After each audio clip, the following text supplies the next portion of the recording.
the Council of Constantinople, finishing the work of Nicaea in 381 AD. In our last video on the Council of Nicaea, we discovered that while Constantine and his happy band of bishops succeeded in penning the Nicene Creed, which was a fantastic basis for Christian orthodoxy, they did a fairly rubbish job of actually applying that in their home diocese. As a result, in the next 60 years, Constantine himself switched back to Arianism as a means of keeping the empire together, and the great Saint Jerome complained that the whole world was Arian. Constantine himself died in 337, but his son, who succeeded him, was totally Arian.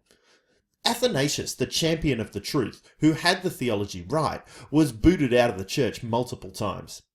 At the same time, a bishop called Apollinaris from Syria was so unhappy with Arius that he swung too far the other way. He claimed that not only was Jesus fully God, but that he was so godly he wasn't really human. Apollinaris claimed that Jesus was essentially a human body with a divine soul, and not truly human at all. Well, clearly all this fighting was no good, so Pope Damasus asked the new emperor, Theodosius, to call a council. It's interesting that the Pope couldn't call one himself because he didn't yet have that power. So they met at Constantinople, the new capital of the Roman Empire. At the council, both Arianism and Apollinarianism were rejected.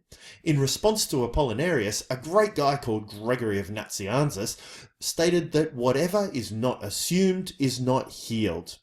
In other words, whatever did not get nailed to that cross in Jesus wasn't saved. If he didn't have a human soul, our human souls aren't really saved. And that ain't good, because mine sure needs saving. The council reaffirmed the Nicene Creed and slightly reformulated it. They added some nifty stuff about the Holy Spirit, which was another big issue at the time, and they took a kind of negative scolding bit off the end. What was produced is the creed we recite in church every week. It's technically called the Niceno-Constantinopolitan Creed, but we usually just call it the Nicene Creed, for obvious reasons. Arianism gradually faded away, and the Christian Church had finally confirmed that Christ was fully human and fully divine.